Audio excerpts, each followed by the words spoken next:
ಸಿದ್ಧಲಿಂಗನ ತಾಯಿ ದೇಹವನ್ನ ಬಿಟ್ಟಿದ್ದಳು. ಸಿದ್ಧಲಿಂಗ ಮೌನವಾಗಿದ್ದ. ಯಾವ ಬಾಹ್ಯ ಪ್ರಜ್ಞೆ ಇರಲಿಲ್ಲ. ಆಕಾಶನೇ ತೆಲಿಮ್ಯಾಗ ಬಿದ್ದಂಗಾಗಿತ್ತು. ಆದ್ರೂ ಸಹಿತ ವಿವೇಕ ಜಾಗೃತವಾಗಿತ್ತು ಸಿದ್ಧಲಿಂಗನಿಗೆ. ಯಾವ ಸಂಸಾರ ಅನ್ನುವಂಥದ್ದು ಎಷ್ಟು ಹೊರಗಿಟ್ಟಿದ್ದ ಅಂತ ಕೇಳಿದರೆ, ಸಾಮಾನ್ಯವಾಗಿ ಯಾರಾದರೂ ಹತ್ತಿರದವರಿದ್ರ ದುಃಖ ಆಗ್ತದ, ಸ್ವಾಭಾವಿಕ. ಅಂತಃಕರಣದ ಧರ್ಮ ಅನ್ನೋದು, ಅಂತಃಕರಣ ಧರ್ಮ. ಭಗವದ್ಗೀತೆಯಲ್ಲಿ ಭಗವಂತ ಹೇಳ್ತಾನೆ, ಅಶೋಚ ನನ್ವಶೋಚಸ್ತ್ವಂ ಪ್ರಜ್ಞಾವಾದಂಚ ಭಾಸಸೆ ಗತಾಸು ನ ಅಗತಾಸು ರಂಚ ನಾನು ಶೋಚಂತಿ ಪಂಡಿತಾ. ಜಗತ್ತಿನಲ್ಲಿ ದುಃಖ ಸಾಮಾನ್ಯ ಮನುಷ್ಯನಿಗೂ ಬರ್ತಾವ, ಜ್ಞಾನಿಗಳಿಗೂ ಬರ್ತಾವ. ಜ್ಞಾನಿಗೆ ಬಂದ್ರ ಆತ ಶೋಕ ಮಾಡೋದಿಲ್ಲ. ಸಾಮಾನ್ಯ ಮನುಷ್ಯನಿಗೆ ದುಃಖ ಬಂದ್ರ ಶೋಕ ಮಾಡ್ತಾನೆ. ಆದ ಘಟನೆಗಳನ್ನ ತಿಂಗಳು ವರ್ಷಾನುಗಟ್ಟಲೆ ನಮ್ಮ ಅಜ್ಜಿ ಒಬ್ಬಕ್ಕಿದ್ರು ದೇಹ ಬಿಟ್ರು. ನಮ್ಮ ಸಂಬಂಧಿಕರು, ನಮ್ಮ ಆತ್ಮೀಯ ಗೆಳೆಯ ದೇಹ ಬಿಟ್ಟ ಅಂತೇಳಿ ಅದೇ ಚಿಂತನೆ ಒಳಗ ಚಿಂತೆ ಮಾಡಿ ಮಾಡಿ ಮಾಡಿ ಸತ್ತ ಅಂತ ಕೇಳಿದ್ರೆ ಇವನಿಗೆ ಅಜ್ಞಾನಿ ಅಂತ ಹೇಳಿ ಕರೀತಾರೆ ಶಾಸ್ತ್ರದಲ್ಲಿ ಭಗವಂತ. ಯಾರು ಪಂಡಿತರು ಅನ್ನುವಂಥದ್ದು ಬಹಳ ಸ್ಪಷ್ಟ ಹೇಳ್ತಾರೆ. ಅಶೋಚ ನನ್ವಶೋಚಸ್ತಂ ಪ್ರಜ್ಞಾವಾದಂಚ ವಾಸಸ. ಈಗಿರೋರಾಗ್ಲಿ, ಹಿಂದ ಸತ್ತೋರಾಗ್ಲಿ, ಮುಂದೆ ಸಾಯೋರ ಬಗ್ಗೆ ಯಾವ ತಲೆ ಕೆಡಿಸ್ಕೊಳ್ಳಂಗಿಲ್ಲ. ಅವನೇ ಪಂಡಿತ, ಅವನೇ ಪಂಡಿತ. ಅವನಿಗೆ ಇಂಥ ಜ್ಞಾನ ಗಟ್ಟಿಯಾಗಿರ್ತದೆ. ನಂದು ಒಂದು ದಿವಸ ದೇಹ ಹೋಗ್ತದೆ. ಜಗತ್ತಿನೊಳಗೆ ಇದಕ್ಕೆ ಯಾವ ಲೋಕ ಅಂತ ಕರೆದಾರ ಅಂತ ಕೇಳಿದ್ರೆ ಬಸವಣ್ಣನವರು ಮೃತ್ಯ ಲೋಕ ಅಂತ ಕರೆದಾರ. ಸಾಯುವವರೇ ಈ ಲೋಕಕ್ಕೆ ಬರ್ಬೇಕಂತ.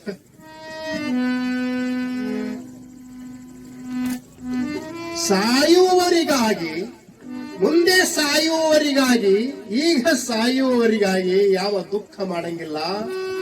ಕೃಷ್ಣ ಪರಮಾತ್ಮ ಹೇಳ್ತಾನೆ ಅರ್ಜುನನಿಗೆ, ಅವನೇ ಏನಪ್ಪಾ ಅಂತ ಕೇಳಿದ್ರೆ ಪಂಡಿತ ಅನ್ನಬೇಕು ಅಂತ ಹೇಳಿ ಉಪದೇಶ. ಆಗ ಮಾತೃ ವಿಯೋಗವಾಗಿದೆ. ಸಿದ್ಧಲಿಂಗ ಮುಂದೆ ಏನು ಮಾಡ್ತಾನನ್ನುವಂಥದ್ದು ಬಹಳ ಸುಂದರವಾಗಿ ಬರೀತಾರಲ್ಲ. ಲೋಕ ಬಂಧನ ಕಡೆದು ಪರಲೋಕ ಸಿದ್ಧಿಯ ಮಾರ್ಗ ತೋರಿಸುತ್ತ ಶೋಕಹೀನನ ಬಂಧನಾಳದ ಗುರುವಿನ ಅಡಿಯಲಿ ಸತ್ಯ ಲೋಕದ ಮರ್ಮವನ್ನರಿಯಲು ಅಮಲ ಗುರುವಿನ ಜಲವನ್ನು ಸೇವಿಸುತ್ತ ಗುರುವಿನ ಆತ್ಮಲಿಂಗವೇ ಎದೆಯಲ್ಲಿ ಇರಿಸಿದನು ಸಿದ್ಧಲಿಂಗ. ರೇವಿನಾಳ ಅನ್ನುವಂಥ ಒಂದು ಗ್ರಾಮ. ಅಲ್ಲಿ ಶಂಕರಲಿಂಗರಿಗೆ ಒಂದು ಜಾತ್ರೆಯ ಆಮಂತ್ರಣ ಕೊಟ್ಟಿತ್ತು. ನಮ್ಮೂರ ಜಾತ್ರೆಗೆ ತಾವು ಬರ್ಬೇಕಪ್ಪ. ಆಮಂತ್ರಣ ಕೊಟ್ಟು ಕೂಡಲೇ ಆಯ್ತು ಅಂತ ತಿಳ್ಕೊಂಡು, ಹೇ ಸಿದ್ಧ, ಇವತ್ತು ರೇವಿನಾಳ ಗ್ರಾಮಕ್ಕೆ ಹೋಗ್ಬೇಕಾಗ್ಯದ, ಜಾತ್ರೆ ಅದ, ನಡಿ ಅಂತೇಳಿ. ಹಿಂಗೆ ನೀ ಚಿಂತಿ ಒಳಗ್ ಕೂತಿ ಅಂತಂದ್ರೆ ಕೆಲಸ ಆಗೋದಿಲ್ಲೋ, ಎಲ್ಲಾ ದೇಹಗಳು ಒಂದು ದಿವಸ ಹೋಗ್ತಾವ, ಬಾ ಅಂತ ಹೇಳಿ ಕರ್ಕೊಂಡು ಕುದುರೆ ಮ್ಯಾಲ ಹೊಂಟ. ಚಿಟಿ ಚಿಟಿ ಮಳಿ ಬರಕತ್ಯದ, ದೂರ ದೂರ ಸಾಗ್ಯಾರ. ಕುದುರೆ ಏನಪ್ಪಾ ಅಂತ ಕೇಳಿದ್ರೆ ರಾಡಿ ಒಳಗ ಕಾಲ ಸಿಕ್ಕ್ಯಾವ ಕುದುರೆ. ನೋಡ್ಬೇಕು ಗುರುಗಳಪ್ಪ ಹಿಂಗಿರ್ತಾರ ಜಗತ್ತಿನೊಳಗ. ಯಾವ ಸಂದರ್ಭ ಅವರು ಬಳಕೆ ಮಾಡಿಕೊಳ್ತಾರ ಪರೀಕ್ಷೆಗೆ ಹೇಳಲಿಕ್ಕಾಗುವುದಿಲ್ಲ. ಸಿದ್ಧಲಿಂಗನಿಗೆ ಇದೇ ಸರಿಯಾದ ಸಮಯ, ಇನ್ನು ಪರೀಕ್ಷೆ ಮಾಡಬೇಕು ಅಂತ ಹೇಳಿ ಶಂಕರಲಿಂಗರ ಭಾವದೊಳಗೆ ಬಂತು. ಸಿದ್ಧ, ಕುದುರೆ ಕಾಲಂತರ ಕೆಸರದೊಳಗ ಸಿಕ್ಕಾಕೊಂಡವಪ್ಪ. ಈಗ ನೀ ಏನು ಮಾಡು ಅಂತ ಕೇಳಿದ್ರೆ, ಈಗ ಈ ರಾಡಿಯನ್ನ ದಾಟಿ ಹೋಗ್ಬೇಕು, ಉಪಾಯ ಹುಡುಕು ಅಂತ ಹೇಳ್ತಾರೆ. ಸಿದ್ಧಲಿಂಗ ಏನು ವಿಚಾರ ಮಾಡ್ತಾನಂದ್ರೆ, ಕುದುರೆಗೆ ವಜ್ಜೆ ಆದ ಕೂಡಲೇ ಕಾಲ ಕೆಸರಾಗಿ ಸಿಕ್ಕ್ಯಾವ. ನೀವೇನು ಏನಪ್ಪಾ ಅಂತ ಕೇಳಿದ್ರೆ ಮನುಷ್ಯಗೆ ಏನು ತಿಳ್ಕೊಬೇಡ್ರಿ, ನಾನೇ ನನ್ನ ಹೆಗಲ ಮೇಲೆ ಕರ್ಕೊಂಡು ಹೋಗ್ತೀನಿ ಅಂದ ಸಿದ್ಧಲಿಂಗ. ಗುರುಗಳನ್ನ ಹೆಗಲ ಮ್ಯಾಗ ಹೊತ್ಕೊಂಡಾನ. ಮ್ಯಾಲ ಚಿಟಿ ಚಿಟಿ ಮಳಿ ಬರಕತ್ತದ. ರಾಡಿ ಗಾಲಿ ಹಂಗೇ ಹೆಜ್ಜೆಯನ್ನ ಕಿತ್ತನ. ಆದ್ರೆ ಕಿತ್ತುವಲ್ಲ ಹೆಜ್ಜೆಗಳು, ಅಷ್ಟು ರಾಡಿ ಮೆತ್ತದ. ಮನುಷ್ಯನೊಳಗ ಹೇ ಸದ್ಗುರುನಾಥ ಜಯಶಂಕರ ಲಿಂಗ ಜಯಶಂಕರ ಲಿಂಗ ಅನ್ಕೊಂತ ಹೆಜ್ಜೆಯನ್ನ ಕಿತ್ತ. ಹಾಗೆ ಏನು ಮಳಿ ಬರಾಕತ್ತಿತ್ತು, ಅಪೋಲೋ ಆವಿಗೆಯನ್ನು ಹಾಕಿದ್ರು ಕಾಲಿಗೆ. ಆ ಚರ್ಮದ ಆವಿಗೆ ಹನಿ ಹನಿ ಹನಿ ನೀರು ಸುರಾಕತ್ತೀವ್.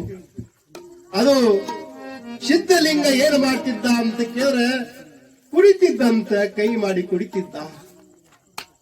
ಅವ್ರಂದ್ರು, ನೋಡಿದ್ರು, ಏನೋ ಸಿದ್ಧಲಿಂಗ, ಅಲ್ಲೋ ಆವಿಗೆ ಹಾಕೊಂಡಿನಿ ಕಾಲಾಗ, ಅವ್ ನೀರ್ ಕುಡಿಯಕತ್ತೀಯಲ್ಲೋ ಅಂತ ಹೇಳಿ ಕೇಳಿದಾಗ ಸಿದ್ಧಲಿಂಗ ಒಂದು ಮಾತು ಹೇಳ್ತಾನಂತ, ಯಪ್ಪ ಇವು ನೀರಲ್ಲಪ್ಪ, ಇವು ಸ್ವರ್ಗದೊಳಗೂ ಸಹಿತ ಸಿಗಂಗಿಲ್ಲ, ಇವು ಅಮೃತ ಸಮಾನವಾಗಿ ತಾಳಕತ್ತದ ನನಗೆ. ಸದ್ಗುರುವಿನ ಪಾದೋದಕ ಅಮೃತ ಸಮಾನದಪ್ಪ, ಇದು ನೀರಲ್ಲ ಅನ್ನಂತೆ. ಗುರುವಿಗೆ ಎಷ್ಟು ಸಂತೋಷ ಆಗ್ತದೆ. ಎಂಥ ಶಿಷ್ಯನನ್ನ ಪಡ್ಕೊಂಡೆ ನಾನು, ಎಂಥ ಶಿಷ್ಯನನ್ನ. ಮುಂದೆ ದಾಟಿದ ಬಳಿಕ ಸಿದ್ಧಲಿಂಗ ಕೆಳಗಿಳಿಸು ನನ್ನ. ಕೆಳಗಿಳಿದ್ರು ಅಪ್ಪೋರು ಅಂತಾರ, ಸಿದ್ಧಲಿಂಗ ಇವತ್ತ ನಾನು ನಿನಗೆ ಏನಾದ್ರೂ ಕೊಡಬೇಕು ಅಂತ ಹೇಳಿ ನನ್ನ ಮನಸ್ಸಿಗೆ ಅನ್ಸಾಕತ್ಯದ ಅಂತಂದು. ಯಪ್ಪ ಏನ್ ಕೊಡ್ತೀಯಪ್ಪ?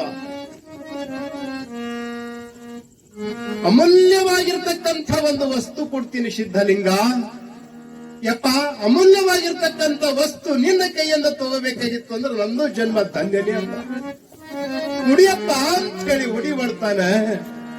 ಅವಾಗ ಸಿದ್ಧಲಿಂಗ ಉಡಿ ಬಡ್ದು ಕೂಡಲೇ ಶಂಕರಲಿಂಗರಂತಾರಂತ, ಉಡಿ ಒಡುವುದಲ್ಲ ಇದು ಏನಪ್ಪಾ ಅಂತ ಕೇಳಿದ್ರೆ, ಇದು ಆತ್ಮಲಿಂಗದ. ಇದು ಆತ್ಮಲಿಂಗ ನಿನ್ನ ಬಾಯಿಯೊಳಗೆ ಹಾಕ್ತೀನಿ ಅಂತ ಹೇಳಿ ಬಾಯಿಯೊಳಗೆ ಹಾಕ್ಯಾರ ಶಂಕರಲಿಂಗ ಬಾಯಿ. ಇದು ಆತ್ಮಲಿಂಗ ಹಿಂಗದ. ಇದು ಪ್ರಸಂಗ ಬಂದಾಗ ಒಂದು ಸಲ ಏನಪ್ಪಾ ಅಂತ ಕೇಳಿದ್ರೆ ತೋರಿಸು, ಎಲ್ಲರಿಗೂ ಇದು ತೋರ್ಸಕ್ ಹೋಗಬೇಡ, ಇದು ಆತ್ಮಲಿಂಗದ ಐತಪ್ಪ ಅಂತೇಳಿ ಗುರುಗಳಿಗೆ ಶರಣು ಮಾಡ್ದ. ಕಾರ್ಯಕ್ರಮ ಎಲ್ಲ ಮುಗಿಸ್ಕೊಂಡು ಬಂದು ಕೂಡಲೇ ಒಂದು ತಿಂಗಳ ಆಗಿತ್ತು. ಒಂದು ತಿಂಗಳ ಆದ ಕೂಡಲೇ ಹೇ ಸಿದ್ಧಲಿಂಗ ಇಲ್ಲಿ ಬಾ ಅಂತ ಹೇಳಿ ಮತ್ತೆ ಕರೀತಾರೆ. ಯಪ್ಪ ಹೇಳು ಗುರುನಾಥ. ಏನಿಲ್ಲ, ನೀ ಏನ್ ಮಾಡ್ಬೇಕಪ್ಪ ಅಂತ ಕೇಳಿದ್ರೆ ಇನ್ನ ಸಂಚಾರವನ್ನ ಮಾಡಬೇಕು, ಎಲ್ಲ ಕಡೆ ಸಂಚಾರವನ್ನ ಮಾಡ್ಬೇಕು. ನಿನ್ನ ಕೆಲಸ ಈ ಜಗತ್ತಿನೊಳಗೆ ಬಹಳದಪ್ಪ, ಬಹಳದ.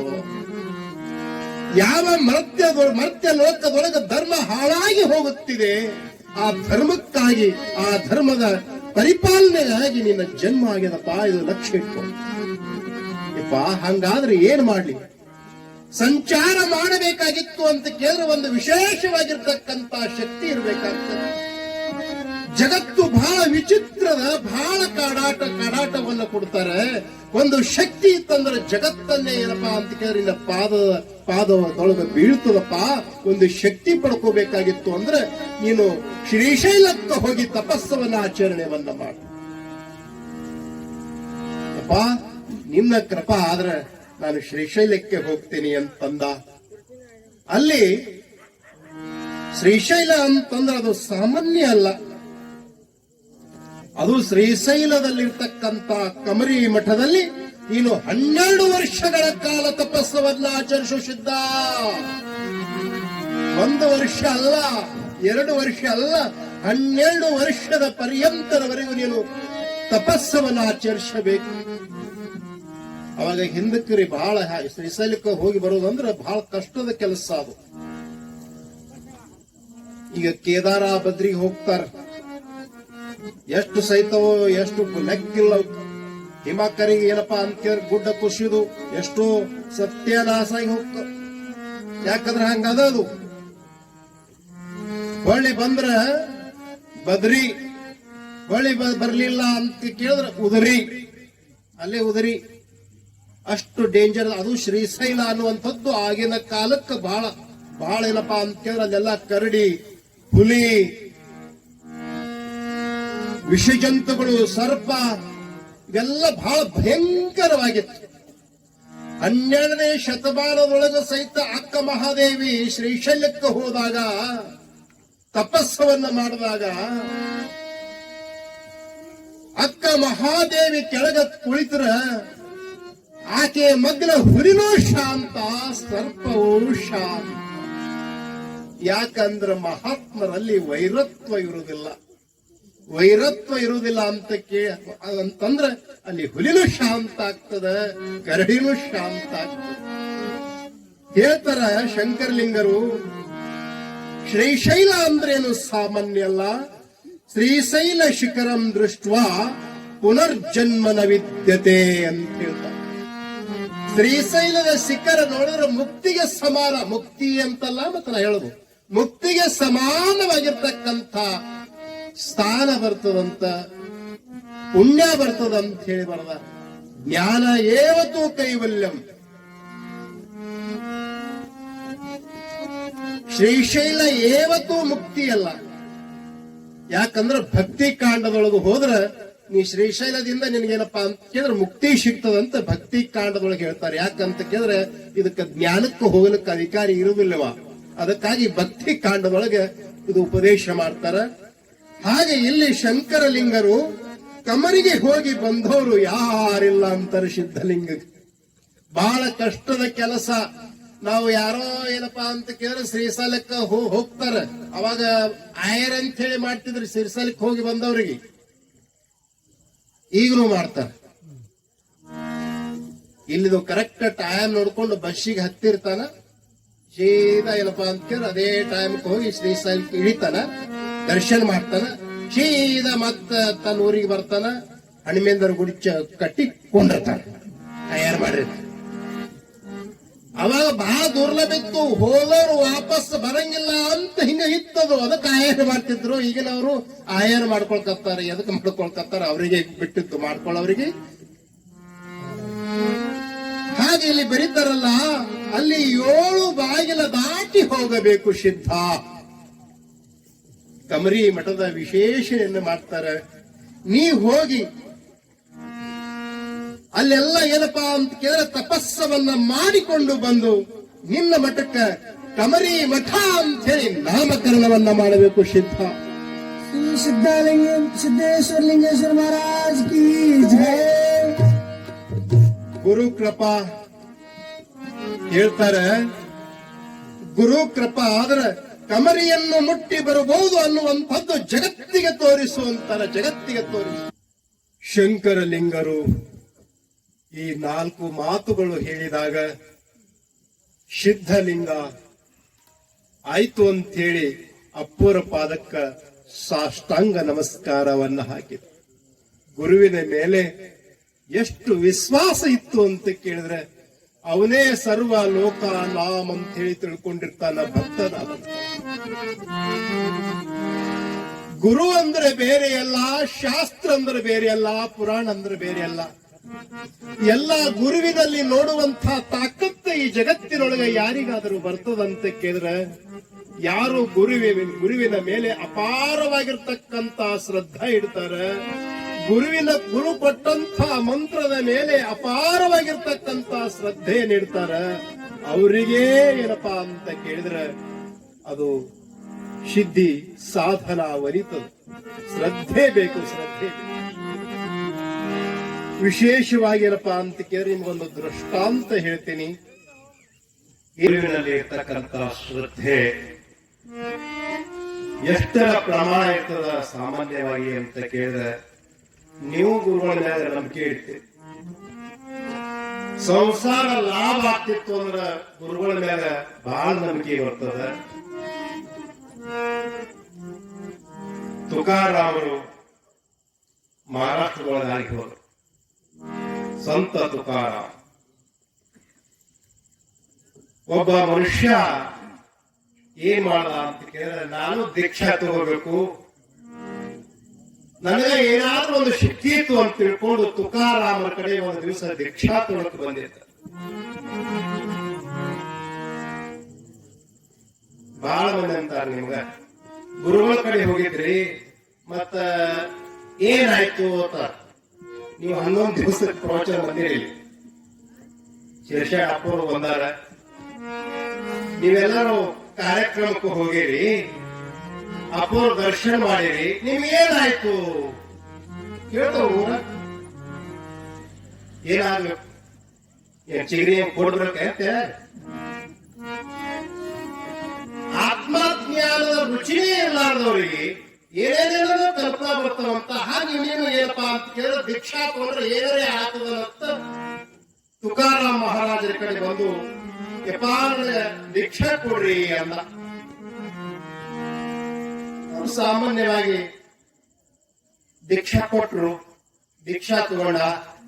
ಅವನಿಗೆ ಏನ್ ಸಿಕ್ತು ಅಂತ ಕೇಳಿದ್ರೆ, ಏನ್ ಸಿಗ್ತದ ಅಂತ ಅನ್ಸಿತ್ತು. ಹಿಂಗಂದ್ರೆ ಗೊತ್ತಾಗ್ತದಲ್ಲ ಸಿಗ್ತದ ಅಂದ್ರೆ. ಹಿಂಗ್ ಭಾಷೆ ಆಡಿದೆ ನೀವು. 1 ತಿಂಗಳ ಹೋತು, 2 ತಿಂಗಳ ಹೋತು, 1 ವರ್ಷ ಹೋತು, ಪೂಜಾ ಬಿಡ್ಲಿಲ್ಲ, ಮಂತ್ರ ಬಿಡ್ಲಿಲ್ಲ, ಬಹಳ ಅನುಸಂಧಾನವನ್ನ ಮಾಡ್ತಿದ್ದ ಮಂತ್ರವನ್ನ. ಒಂದು ದಿವಸ ಬ್ಯಾಸರ ಬಂತು. ದಿನ ಅಂದ ಅಂದ ಅಂದ ಅಂದ ಏನು ಕೆಲಸ ಆಗ್ಲಿಲ್ಲ, ಏನು ಬಂಗಾಳಿಲ್ಲ, ದರಿದ್ರ ಮತ್ತೇನಪ್ಪಾ ಅಂತ ಕೇಳಿ ಬಡತನ ಹೆಚ್ಚಾಯ್ತು. ಹಿಂಗ ಬಳಿ ಹತ್ರ ತಿರುಗಾಡ್ಗೋತ ಹೊಟ್ಟಿದ್ದ. ಅಲ್ಲಿ ಸಮರ್ಥ ರಾಮದಾಸರು ಕಾಣಿಸಿದ್ರು. ಸಮರ್ಥ ರಾಮದಾಸರನ್ನು ನೋಡಿಕೊಂಡೆ ಇವ ಅಂತಂತ, ಅಯ್ಯೋ ಅಯ್ಯೋ ಅಯ್ಯೋ ಅಯ್ಯೋ, ನಾ ಯಾರಿಗೆಲ್ಲ ಸಂತರು ಅಂತ ಹೇಳಿ ತಿಳ್ಕೊಂಡಿದ್ದೆ, ಎಂತ ಹುಚ್ಚು ನಾನು. ಹರಕಂಗಿ ಹಾಕೊಂಡಿರ್ತಕ್ಕಂತ ತುಕಾರಾಮ ಎಲೆ ಸಮರ್ಥ ರಾಮದಾಸರು ನೋಡ್ಬೇಕು. ಅವ್ರ ಗಡ್ಡ, ಅವ್ರ ಕೂಲ, ಅವ್ರ ಅಯ್ಯೋ ಅಯ್ಯೋ ಅಯ್ಯೋ ರುದ್ರಾಕ್ಷಿ ಎಲ್ಲವನ್ನ ನೋಡಿ ಅಂತ ಖರೆ ಗುರುಗಳಂದ್ರೆ ಇವ್ರಿ ಅಮ್ಮ. ಇವನಿಗೆ ಏನು ಕಾಲ ಹಾಕೊಳಕ್ಕೆ ಚಪ್ಪಲ ಸಹಿತ ಇಲ್ಲ ತುಕಾರಾಮ್. ಇವನ್ ಕಡೆ ದೀಕ್ಷಾ ತಗೊಂಡ, ಅದಕ್ಕೆ ಏನಪ್ಪಾ ಅಂತ ಕೇಳಿದ್ರೆ ನನಗೆ ಬಂಗಾರ ಸಿಗಲಿ ಅಂದಪ್ಪ. ಅವಾಗ ಅದೇ ಬಳಿಯಿಂದ ಜಳಕ ಮಾಡಿ ಅಪ್ಪೋರು ಬರಕತ್ತಿದ್ರು ಸಮರ್ಥ ರಾಮದಾಸರು. ಹೋಗಿ ಮುತ್ತಿಗೆ ಸಾಷ್ಟಾಂಗ ಹಾಕಿದ. ಯಪ್ಪ ಅಂದ, ಯಾಕೆಪ್ಪ? ನಾ ನಿಮ್ ಕಡೆಯಿಂದ ದೀಕ್ಷಾ ತಗೋಬೇಕಂತ ಮಾಡೀನ್ರಿ ಅಂದ. ಜಗತ್ತಿನೊಳಗಿಂತ ಆಸೆ ಬೇಡ. ನಾವು ಅಭ್ಯಾಸ ಹರಿದ್ವಾರ ಅಭ್ಯಾಸ ಮಾಡುವಾಗ 23 ಮಂದಿ ಕಡೆಯಿಂದ ದೀಕ್ಷಾ ತಗೊಂಡು ಗುರು ಇದ್ರ ಮನೆ. ಹಿಂಗ್ಯಾಕ ವರ್ಷಿಗೆ ಒಂದು 6 ತಿಂಗಳು ಒಂದು ಗುರು ಮಾಡ್ಕೊಳಕತ್ತಿಲ್ಲ ಅಂದ್ರ ಅವ ಏನ್ಬೇಕಂದ್ರಿ, ಯಾರಿಂದ ಉದ್ದಾರ ಆಗ್ತೀನಿ ನನಗೆ ಗೊತ್ತಿಲ್ಲ, ಒಬ್ಬರಿಂದಾನೇ ಉದ್ದಾರ. ಒಬ್ಬರಿಂದಾನೇ ನನಗೆ ಏನಪ್ಪಾ ಅಂತ ಕೇಳಿದ್ರೆ ಹಸ್ತ ತ್ರಾಕ್ತು ಅಂತಂದ್ರೆ ಉದ್ದಾರ ಆಗ್ತೀನಿ. ಇಲ್ಲ ಇಲ್ಲ ಇಲ್ಲ ಶಾಸ್ತ್ರ ಧರ್ಮಗಳಿಗೆ. ಅವಾಗ ಇವಾಗ ಏನಂತಂದ, ಸಮರ್ಥ ರಾಮದಾಸರು ಬಂದು ಕೂಡಲೇ, ಅಪ್ಪ ನಿಮ್ ಕಡೆಯಿಂದ ನಾ ದೀಕ್ಷಾ ತಗೋಬೇಕಂತ ಮಾಡಿದ್ರಿ. ಮತ್ತ ಏನೋ ಕೊಳ್ಳಾಗ ಏನೋ ಕಾಣಕತ್ತಲ್ಲ ಜನಿವಾರ ಅಂದ್ರು. ಹೌದ್ರಿಪ್ಪ, ತುಕಾರಾಮ್ ಮಹಾರಾಜರು ಕೊಟ್ಟಾರಪ್ಪ. ಮತ್ತ ಒಬ್ರು ಕೊಟ್ಟು ಆಯ್ತಲ್ಲ ಅಂದ್ರು ಅವ್ರು ದೀಕ್ಷಾ. ಇವೇನಂದ, ಯಪ್ಪ ಅವ್ರೆಲ್ಲ ದೀಕ್ಷಾ ಕೊಟ್ಟಾರ ಖರೆ, ಆದ್ರೆ ಏನೂ ಆಗಿಲ್ಲ. ನಾವು ಏನಾಗ್ಬೇಕು ಅಂದ್ರು ಅವರು. ಅದನ್ನ ಅವ್ರಿಗೆ ಗೊತ್ತಾದ, ನಮ್ಗೆ ಗೊತ್ತ್ರಿ, ಅದೇನು ಆಗಿಲ್ಲ. ಖರೆ ಗುರುಗಳನ್ನ ನೀವೇ ನೋಡ್ರಿ, ನೀವೇ ಏನಪ್ಪ ಅಂತ ಕೇಳಿದ್ರೆ ದೀಕ್ಷಾ ಕೊಡಬೇಕು ಅಂತಂದಾಗ ಅವರು ಸಮರ್ಥ ರಾಮದಾಸರು ಅಂದ್ರಂತ. ಈಗ ತುಕಾರಾಮ ಕಡೆ ದೀಕ್ಷಾ ತಗೊಂಡಿದ್ವಿ, ಅವ ಮಂತ್ರ ಕೊಟ್ಟ. ಈಗ ನಾನೇನು ದೀಕ್ಷಾ ಕೊಟ್ಟ ಅಂತ ಕೇಳಿದ್ರೆ ನಂದೊಂದು ಮಂತ್ರ ಆಗ್ತಾವ, 2 ಒಳಗೆ ಜಗಳಾಡ್ತಾವ, ಹ್ಯಾಂಗ ಕೂಡ್ಲಿ ಅಂದ್ರು. ಅವಾಗ ಇವಾಗಂದ, ಮತ್ತ ಹ್ಯಾಂಗ ಮಾಡೋರಿ, ಅವ್ರ ಮಂತ್ರ ಅವ್ರಿಗೆ ಕೊಟ್ಟು ಬರ್ತೀನ್ರಿ ಅಂದಿವ. ಅವ್ರು ಸಮರ್ಥ ರಾಮದಾಸರು ಅಂದ್ರು, ಹ್ಯಾಂಗ ಕೊಡಕ್ ಬರ್ತಾರ ಅಂದ್ರು. ಇಲ್ಲಪ್ಪ ನಾನು ಕೊಟ್ಟು ಬರ್ತೀನಿ ಅವ್ರಿಗೆ ಅಂದ. ಆಯ್ತು, ನೀ ಕೊಟ್ಟು ಬಾ, ಕೊಟ್ಟು ಬಂದಿ ಅಂತಂದ್ರೆ ನಾನು ನಿಮ್ಗೆ ದೀಕ್ಷಾ ಕೊಡ್ತೀನಿ ಅಂತಂದ್ರು. ಓಡೋಡಿ ಹೋಗಿ ತುಕಾರಾಮ ಮಹಾರಾಜರಿಗೆ ನಮಸ್ಕಾರ ಮಾಡಿ, ಯಪ್ಪ ನಿಮ್ ದೀಕ್ಷಾ ನೀವು ತೋರಿ ಎಂದ. ಅವ್ರದಾವ್ರ ದೀಕ್ಷೆ ಹೇಗೆ ತಗೊಳಕ್ ಬರ್ತದೋ ದೀಕ್ಷಾ ಕೊಡಾಕ್ ಬರ್ತದೆ, ತಗೊಳಕ್ ಬರಂಗಿಲ್ಲ ಅಂದ್ರು. ಅವಾಗ ಇವ ಏನನ್ಬೇಕಂದ್ರಿ, ದೀಕ್ಷಾ ಕೊಡಾಕ್ ಬರ್ತದಂದ್ರೆ ತಗೊಳಕ್ ಯಾಕೆ ಬರೋದಿಲ್ಲ ಅಂತಂದಿವ. ಏನ್ ಮಾಡ್ತಾರೆ ಗುರು, ಹಾಗೆ ಕಮಂಡಲ್ ಒಳಗಿರ್ತಕ್ಕಂಥ ನೀರನ್ನ ಜಲವನ್ನ ತೆಗೆದುಕೊಂಡು ಅವನ ಬಾಯಿಯೊಳಗ ಹಾಕ್ತಾರಂತ. ನಾ ಕೊಟ್ಟಿರ್ತಕ್ಕಂಥ ಮಂತ್ರವನ್ನ ಸ್ಮರಣೆಯನ್ನ ಮಾಡಿ ಈ ಬಂಡೆಗಲ್ಲಿನ ಮೇಲೆ ಉಗುಳಿ ಬಿಡು ಅಂತ ಹೇಳಿದ್ರು. ಆಯ್ತಪ್ಪ ಅಂತ ತಿಳ್ಕೊಂಡು ಸ್ಮರಣೆಯನ್ನ ಮಾಡ್ತಾ ಮಾಡ್ತಾ ಬಂಡೆಗಲ್ಲಿನ ಮೇಲೆ ಉಗುಳು ಬಿಟ್ಟ ಅಂತ ಶ್ರೀರಾಮ್ ಅಂತ ಹೇಳಿ ಬಂದಿತ್ತು. ಬಂಡೆಗಲ್ಲಿನ ಮೇಲೆ ಶ್ರೀರಾಮ್ ಮಂತ್ರ ಎಷ್ಟು ಪರಿಷತ್ತು ಇವನಿಗೆ ತಿಳಿಲಿಲ್ಲ. ಮತ್ತೆ ಉಳ್ಕೊಂತ ಹೋಗಿ ಸಮರ್ಥ ರಾಮದಾಸರಿಗೆ ಭೇಟಿಯಾಗಿ ಹೇಳ್ತಾನೆಪ್ಪ ಮಂತ್ರ ಕೊಟ್ಬಿಟ್ಟಿ ಅಂದ. ಹ್ಯಾಂಗ್ ಕೊಟ್ಟು ಅಂದ್ರು ಅವರು, ಏನಿಲ್ಲಪ್ಪ ಅವ್ರ ಬ್ಯಾಗ ಸ್ವಲ್ಪ ನೀರ್ ಹಾಕಿದ್ರಿ, ಮುಕ್ಕಳಿಸಿದ್ರಿ ಉಗುಳಂದ್ರಿ ಉಗುಳಿದ್ರಿ, ಶ್ರೀರಾಮ್ ಅಂತ ಹೇಳಿ ಬರ್ದಿತ್ತು ಅಂದೊಳಗ ಮಂತ್ರ ಅವ್ರು ಕೊಟ್ಟಂಗ ಆಗ್ಲಿ. ಸಮರ್ಥ ರಾಮದಾಸರಂದ್ರೆ ಅಂತ ಎಂಥ ಮೂರ್ಖಿತ್ಯೋ, ಎಂಥ ಮೂರ್ಖಿತ್ಯ. ಎಷ್ಟೋ ಲೋಕದ ಜನರು ಸದ್ಗುರುವಿನಿಂದ ಮಂತ್ರವನ್ನು ತಗೊಂಡ್ರೆ ಏನಪ್ಪ ಅಂತ ಕೇಳೋರಿಗೆ ಫಲಿಸಂಗಿಲ್ಲ, ಮಂತ್ರ ಫಲಿಸಂಗಿಲ್ಲ. ನಿನಗೆ ಫಲಿಸಿತ್ತು ಶ್ರೀರಾಮಚಂದ್ರ ಅಂತ ಹೇಳಿ ಬರೆದಿತ್ತು ಅಂತ ಕೇಳಿದ್ರೆ ಹುಚ್ಚ ಮೂರ್ಖ. ಅಂತ ಮಹಾತ್ಮನ ಸಿದ್ಧಿ ಪುರುಷರ ಮಂತ್ರ ನಿನಗೆ ನಾಟಿಲಿಲ್ಲ, ನಿನಗೆ ಎದೆಗೆ ನಾಟಿಲ್ಲ, ಕಾಲ ಮೇಲೆ ನಾಟು ಅಂತ ಬೇಕಾ ನಿನಗೆ 7 ಜನ್ಮ ಆದರೂ ಸಹಿತ ನಿನ್ನ ಮುಕ್ತಿ ಆಗೋದಿಲ್ಲ ಮೂರ್ಖ, ಹೋಗು ಅಂತ ಹೇಳಿ ಕಳಿಸಿಕೊಂಡು ಮುಕ್ತಿ ಆಗೋದಿಲ್ಲ. ಶ್ರದ್ಧಾ ಇರಬೇಕು ಮನುಷ್ಯನ ಹತ್ರ. ಇನ್ನು 5 ನಿಮಿಷದಲ್ಲಿ ನನ್ನ ಪ್ರವಚನವನ್ನ ಮುಕ್ತಾಯವನ್ನ ಮಾಡ್ತೀನಿ. ಪೂಜ್ಯರು ಬಂದಾಗ ಬಹಳ ವಿಶೇಷವಾಗಿರ್ತಕ್ಕಂಥ ಮಾತುಗಳು, ಯಾಕಂದ್ರೆ ತಪಸ್ಸಿನ ರಸ ಇರ್ತವೆ. ಆ ಮಾತುಗಳನ್ನು ನಾವೆಲ್ಲರೂ ಕೇಳೋಣ ಅಂತ ಹೇಳಿ ಇನ್ನು ಬರೀ 5 ನಿಮಿಷದಲ್ಲಿ ಮುಗಿಸ್ತೀನಿ, ಬಡಿಬೇಡ. ಮುಂದೆ ಏನಪ್ಪಾ ಅಂತ ಕೇಳಿದ್ರೆ ಸಿದ್ಧಲಿಂಗದ ಗುರುಗಳೆಲ್ಲ ಹೇಳಿದ ಬಳಿಕ ಐಕಪ್ಪ ನಾನು ಶ್ರೀಶೈಲಕ್ಕೆ ಹೋಗ್ತೀನಿ, ನಾನು 12 ವರ್ಷಗಳ ಕಾಲ ತಪಸ್ಸನ್ನು ಮಾಡ್ತೀನಿ ಅಂತ ಅಂದ. ಎಂತ ಶ್ರದ್ಧೆ ಗುರುವಿಂದು. ಅವಾಗ ಮನೆಗೆ ಬಂದ ಹೆಂಡತಿಯನ್ನ ಹೇಳ್ದ, ನಾನು ಶ್ರೀಶೈಲಕ್ಕೆ ಹೋಗ್ಬೇಕಾಗ್ಯದ ಅಂತಂದ. ಅವಾಗ ಹೆಂಡತಿ ಅಂದ್ರು, ಸ್ವಲ್ಪ ಸಂಶಯ ಬಂದಿತ್ತು, ಇದು ಆಸಾಮಿ ಆ ಕಡೆ ಹೋದ್ರು ಹೋಯ್ಕೆ ಅಂತ ತಿಳ್ಕೊಳಕ್ಕೆ ಅಂತ. ನೀವ್ ಯಾವಾಗ ಶ್ರೀಶೈಲಕ್ಕೆ ಹೋಗ್ತೀರಿ ನಾನು ಬರ್ತೀನಿ ಅನ್ನೋಂತ. ಯಾಕಂತ ಕೇಳಿದ್ರೆ ಸ್ವಾಮಿ ಧರ್ಮ ಅರ್ಥ ಕಾಮ ನಾತಿಚರಾಮಿ ಅಂತ ಹೇಳಿ ಮದುವೆ ಸಂದರ್ಭದೊಳಗ ಮಾತು ತೆಗೆದುಕೊಂಡಿರ್ತೀವಿ. ಎಲ್ಲಿ ಗಂಡ ಆಗಲಿ ಹೆಣ್ಣಾಗಲಿ ಪಾಪ ಪುಣ್ಯ ಅನ್ನೋದ್ರ ಜೊತೆಗೆ ಸಮಾನವಾಗಿರ್ತದ ಅಂದ ಬಳಿಕ ನಿಮ್ಮ ಕಷ್ಟ ನಷ್ಟವು ಸಹಿತ ನಂದಿ ನಾನು ಬರ್ತೀನಿ ಅಂತಂದ್ರು. ಅವಾಗ ಬ್ಯಾಡ ಅಂತಂದ್ರು ಸಹಿತ ಕೇಳಿಲ್ಲ. 3 ತಿಂಗಳ ಕೂಸಾಯ್ತು. ಅವಾಗ ಅಂತಾರಂತ ಸಿದ್ಧಲಿಂಗ 3 ಮಾತುಗಳನ್ನು ಹೇಳ್ತಾರಂತ ಹೆಂಡತಿಗೆ. 3 ಮಾತು ನೀನು ಬಾ, ಪರಂತು ನಾನು ಹೇಳುವ ಮಾತುಗಳನ್ನ ನೀವು ಕೇಳಬೇಕು. ಅಷ್ಟು ಮೀರಿ ಹೇಳೋದ್ರೊಳಗೆ ಬರ್ತಿದ್ದಿ ಅಂತಂದ್ರೆ ಬಾ. ಏನ್ರಿ ಅಂದ್ರು ಕೂಡಲೇ ಒಂದು ಮಾತು ಹೇಳ್ತಾರೆ, ನನ್ನ ಜೊತೆ ಬರಬೇಕಾಗಿತ್ತು ಹಾದಿ ಒಳಗ ನೀ ನೀರ ಅಂತ ಹೇಳಬಾರ್ದು. ಯಾತ್ರಾ ಅಂತಂದ್ರೆ ಸುಖದ್ದಲ್ಲ, ಅದು ವನವಾಸ ಇದ್ದಂಗ. ನೀರಬಾರ್ದು, ಹಸಿವರಬಾರ್ದು, ಹಿಂದ ಹಳ್ಳಿ ನೋಡಬಾರ್ದು. ಹಿಂಗಿತ್ತು ಅಂದ್ರ ಬಾ ಅಂದ್ರು. ಆಯ್ತು ಅಂತ ತಿಳ್ಕೊಂಡು 3 ತಿಂಗಳ ಕೂಸವನ್ನ ಹೊತ್ತಿಕೊಂಡು ಶ್ರೀಶೈಲಕ್ಕೆ ನಡೆದಾರ. ಶ್ರೀಶೈಲಕ್ಕೆ ಸುಮಾರು ದಾರಿ ತುಳಿತಾರೆ. ಇಂಥ ಸದ್ಯ ಈ ವರ್ಷ ನೋಡಿ ಬ್ಯಾಸಿಗೆ ಹಂಗದ ಹಂಗ ಬ್ಯಾಸಿಗೆ 3 ತಿಂಗಳ ಕೂಸ ಹೊತ್ಕೊಂಡಳ ತಾಯಿ. ಸಿದ್ಧಲಿಂಗ ಮುಂದೆ ಹೋಗ್ತಾಳ, ಆ ತಾಯಿ ಹಿಂದೆ ಹೊಂಟಾಳ. ಕೂಸ ಹಾ ಹಾ ಅಂತ ಹೇಳಿ ಒದರಾಕತ್ತಿದೆ, ಹಸಿವಾಗ್ಯದ. ಅವಾಗ ತಾಯಿ ಏನ್ ಮಾಡ್ತಾಳ ಅಂತ ಕೇಳಿದ್ರ ತನ್ನ ಎದೆ ಹಾಲವನ್ನು ಉಳಿಸ್ತಾಳ. ಹಾಲ ಕಾಯಿ ಹೋಗಿರ್ತಾವ ಅಂತ ಹಾಲನ್ನು ಉಳಿಸ್ತಾಳೆ. ಏನು ಮಾಡು? ಗಂಡನಿಗೆ ಕೂಗ್ತಾಳ, ನೀರಡಿಕೆ ಆಗ್ತದ, ಆದ್ರೂ ಸಹಿತ ಮಾತು ಕೊಟ್ಟಾಳ, ಏನು ಮಾಡ್ತಾಳ? ಸಿದ್ಧಲಿಂಗ ಸ್ವಾಮಿ ಅಂತ ಹೇಳಿ ಬರೋರು ಸಹಿತ ಸಿದ್ಧಲಿಂಗ ಹಿಂದೆ ನೋಡಲಿ, ಹಾಗ ಭರ ಭರ ಭರ ಭರ ಮುಂದೆ ಹೊರಟ. ಅವಾಗ ತಾಯಿ ತನ್ನ ಹಾಲನ್ನ ಕುಡಿಸ್ತಾಳ. ಯಾವಾಗ ಹಾಲು ಕುಡಿತಾ ಕುಡಿತಾ ಮಗು ಆ ಹಾಲು ಕುಡಿದ ಬಳಿಕ ಬಾಯಿಂದು ಬುರುದು ಬರ್ಲಿಕ್ಕೆ ಪ್ರಾರಂಭ. ಅವಾಗಂತ ತಾಯಿ, ಸ್ವಾಮಿ ಈ ಮಗು ಸಾಯ್ತದ, ಬಳಿ ನೋಡ್ರಿ ಅಂತ ಹೇಳಿ ಅಂಗನಾಸ್ತರ ಸಿದ್ಧಲಿಂಗ. ಅವಾಗ ಅದು ಸಹಿತ ಅದೇ ಕ್ಷಣಕ್ಕ ಕೂಸ ಸತ್ತು ಹೋಗ್ತದೆ. ಅವರ ಹಿಂದೆ ಏನಪ್ಪ ಅಂತ ಕೇಳಿದ್ರೆ ಜಿಗಜೋಡಿ ಸತ್ಯಪ್ಪ ಮಹಾರಾಜ. ಜಿಗಜೋಡಿ ಯಾರು ಮಾಡಿದ್ರೆ ಕೌಲೇಶ್ವರ ಮಹಾರಾಜರು, ಬಹಳ ತಪಸ್ಸಿನ ಕಾಯ ಅವರು. ಅವರು ಶ್ರೀಶೈಲಕ್ಕೆ ಪಾದಯಾತ್ರೆ ಮಾಡ್ಕೊಂತ ಹೊಂಟಿದ್ರು. ಹೋಗುವ ಕಾಲಕ್ಕೆ ರೇವಮ್ಮನನ್ನ ನೋಡ್ತಾರೆ.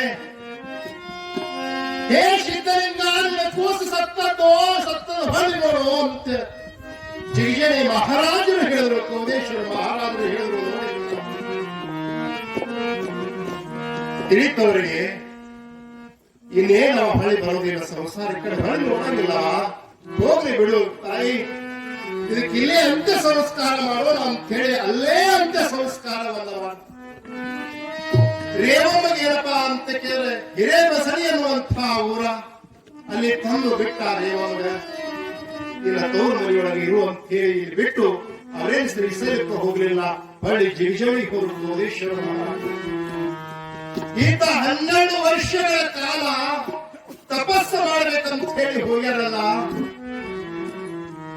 ಎಲ್ಲ ಶ್ರೀಶೈಲ ಮಲ್ಲಿಕಾರ್ಜುನನ ನೋಡಿ ಸಾಷ್ಟಾಂಗ ನಮಸ್ಕಾರ ಮಾಡಿ ನನ್ನ ಜನ್ಮ ಧನ್ಯ ಆಯಿತು. ಹಾಗೆ ಬರ್ತಾ ಬರ್ತಾ ಒಂದು ಗಿಡದ ಹತ್ರ, ಕಾಡಿನ ಮಧ್ಯೆ ಒಂದು ಗಿಡ, ಆ ಗಿಡದ ಹತ್ರ ನಿಂತ್ಕೊಂಡು ಅಂತಾರಂತ ಕಮರಿ ಮಠವನ್ನ ಹೋಗಿ ನೋಡಬೇಕು. ಯಾವ ಕಡೆ ದಿಕ್ಕ ತೋಚಲಾಯ್ತು, ಎಲ್ಲ ಕಡೆ ಪ್ರತಿಯೊಬ್ಬರನ್ನ ಕೇಳ್ತಾರ, ಕಮರಿ ಮಠ ತೋರಿಸ್ಬೇಕು, ಎಲ್ಲೆಲ್ಲ ತೋರಿಸ್ಬೇಕು ತೋರಿಸ್ಬೇಕು. ಯಾರು ತೋರಿಸಲಿಲ್ಲ. ಅಲ್ಲೇ ಸಿದ್ಧಲಿಂಗ ಗಳ ಗಳ ಗಳ ಗಳ.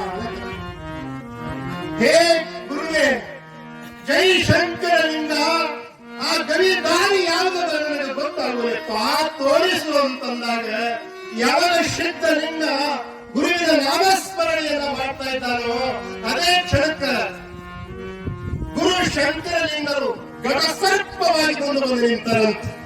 ಶ್ರೀ ಸಿದ್ಧಲಿಂಗೇಶ್ವರ